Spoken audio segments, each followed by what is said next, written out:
All right, we're here sitting on historic Stu Aberdeen Court at Acadia University. I'm joined by Coach Mike Leslie, the 2018 National Basketball League of Canada Coach of the Year, and now the 11th all-time head coach in Acadia University Axemen history. Coach, first, congrats on the role and welcome. Thanks for joining us. Thanks very much. I appreciate it. So we'll start, I guess, with the timeline. Summer's rolling along. Late August comes, you get a phone call. Your former player at Three Oaks High School in Summerside, Brian Finnis, Acadia's athletic director, says, we need a basketball coach. September comes, you're sitting in the office here, Moore Memorial Gymnasium. It had to be a whirlwind for you. It was actually not something that you saw coming, and but I think the older you get, you realize that this is somewhat the way life is working right now, and especially during COVID, the scenarios that we're in, and many people are in the workplace, it's just a very rapidly changing dynamic. Yeah, absolutely. So you take the reins of a program that has some really historic coaches. We mentioned Coach Aberdeen. We've had Gib Chapman, Dave Nutt Brown, Steve Bauer, all kinds of guys. Talk a little bit about your excitement to take the reins of an historic basketball program. It has a huge appeal from that perspective. I think I'm a bit of a throwback guy. I think a lot of the players who played for me would tell you that. When you look at the faces, you mentioned many of the names. Some of those people who have come through this program or have been involved in this program have been mentors for me in a lifetime of coaching. And so to me, the significance of that is not lost. The history, obviously, the success is here, and you feel it every time you come in the gym. And it's a bit of a hallowed place. But yet with that, we're trying to create a vision for where we want the program to be moving forward. Yeah, absolutely. So we'll get into the team a little bit in a second. Want to chat there's a lot of chat. A lot of people have tried it both ways, university to pro, pro to university. Talk a little bit about the things you're seeing, similarities, maybe differences, adaptation in your coach philosophy over the last few years that have maybe carried over now. Right. It was interesting because with the Hurricanes and going there without any pro head coaching experience, I had a great mentor with Joe Salerno. He really helped introduce me to what pro basketball is like and the nuances of that game, which is, significantly different than, the levels that I had coached before. But you quickly realized it was still about putting the ball in the hoop and stopping somebody from scoring at the other end. And although there are differences in the game back and forth, the reality comes down to that. It's pass, dribble, shoot kind of thing, and it's just quicker, faster.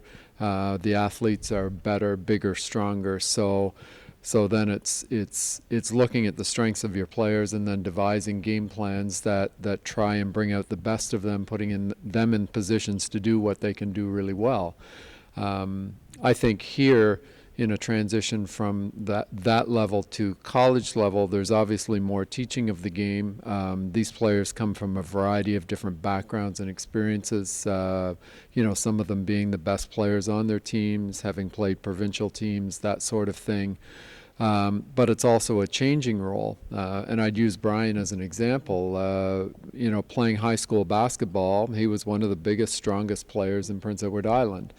It was easy for him to stand under the basket and score, 25 points a game. But I was very direct with him when he came into grade 10 to say, you've got 1 year of playing there in your comfort level, and then you're going to have 2 years of playing outside of your comfort level, which is moving you to, a perimeter player, because that's eventually where you're going to end up playing, when you play at university. So I think somewhat for some players here, they'll go through a bit of a transformation. I came here with this, and as I learned how to play and gain more experience and moved out of the role that I was in for a couple of years with my former team, I now understand how to play, within the construct of a university program. Yeah, and it sounds like that great understanding of the transition phase, and recruiting is always something coaches get asked about. I remember reading in one of your newspaper interviews, I believe it was a fly buzzes me here in the gym. There's one in the whole gym and it's getting us.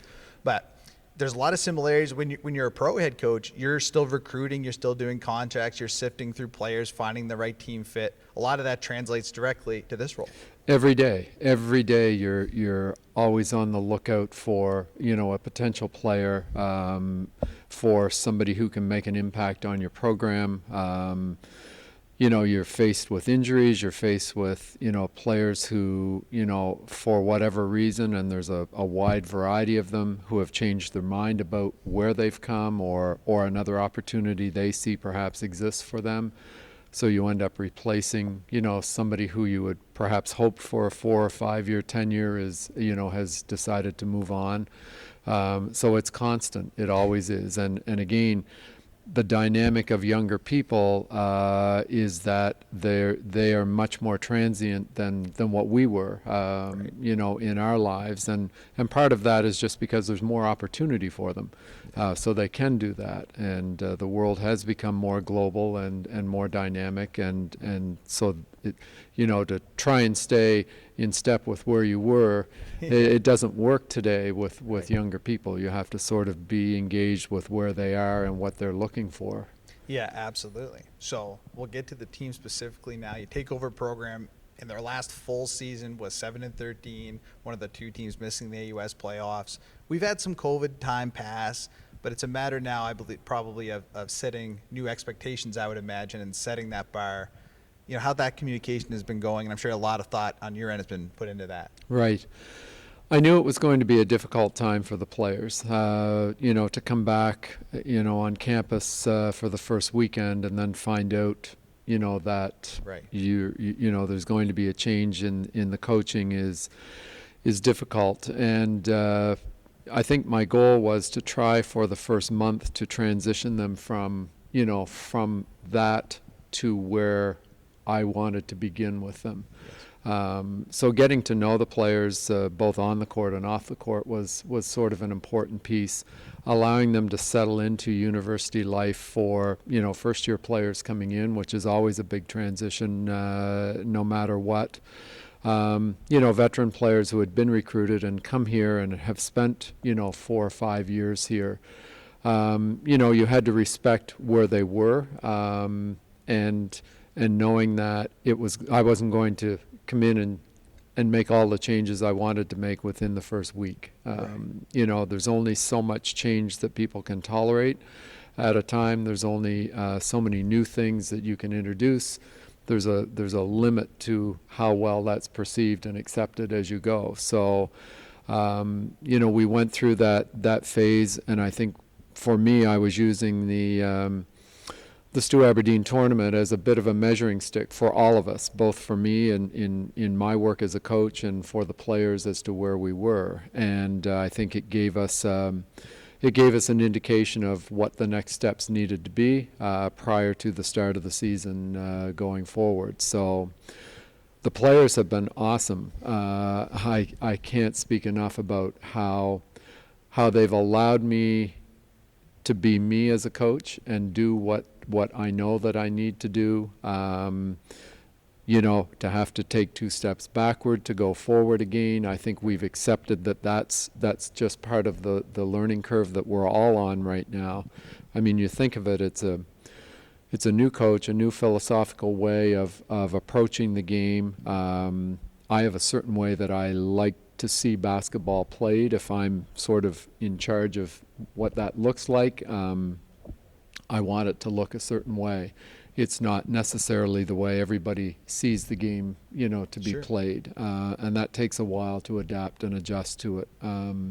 Just a new training style, expectations about a number of areas that, for me, it's not a change from what was. It's just the way I like to do it. And they have been awesome. Great leadership from my veteran players, and other players have bought in very well. So I couldn't have felt better about coming here. without that support. And so I'm very pleased with that. Yeah, the senior leadership group we've seen perform so many times on this court, and they seem very welcoming to that. The practice has been spirited. The Stu Aberdeen court has been fantastic. We've seen a sample of what the Axemen have, but you mentioned it is a process. What's the style of play you're envisioning to throw out there consistently for 20 games at least this year? I think the first thing is, and it was always sort of a measuring stick for me with previous teams, and the last being the Hurricanes, is what do people see when they come to watch us play? And that's always my message to players, is we're spending a lot of time doing this every day. What do you want people to see? And to me, a work ethic that is sort of, we're committed to doing everything that we possibly can to be the best that we can be when we're out on the floor. And that's at both ends of the floor. And we'll do it for as many minutes as there are in the game, right to the final buzzer, because we know that every minute we spend doing that, we will be better down the road. And it's an investment, and it may be an investment for a month, 6 months, and for some players for 5 years, but eventually that ends up paying off. And I always refer to it as you're making deposits.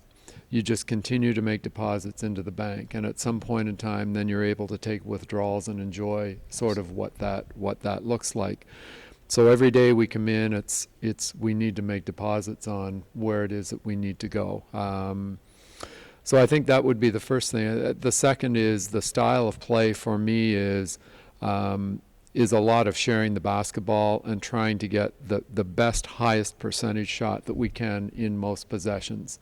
And that's an unfamiliar style, to what sometimes you see in TV in an 82-game pro basketball where pure talent, like a Steph Curry, a LeBron, whatever, shows up very easily. But in a game that rewards individuality with expensive contracts and that sort of thing, it's to me it's reassuring and pleasing to watch a team like San Antonio Spurs, their ball movement and the fluidity of how they play the game, the respect they have for a good, better, best shot philosophy, sharing the ball. And I think that's more of the style of play for me that gains success. And the recent experience with the Hurricanes is we played that style, and we never knew on any night who may be our top scorer, but it could be any one of 7 players on the roster, and to me, I see that as a real value going forward. Absolutely. Well, it sounds exciting. I know you're excited. The fans are excited. Friday, October 29th, season opener right here against St. Mary's. Coach, thanks again for the time. Really appreciate it. This has been our preseason check-in with head coach Mike Leslie of the Acadia Axemen.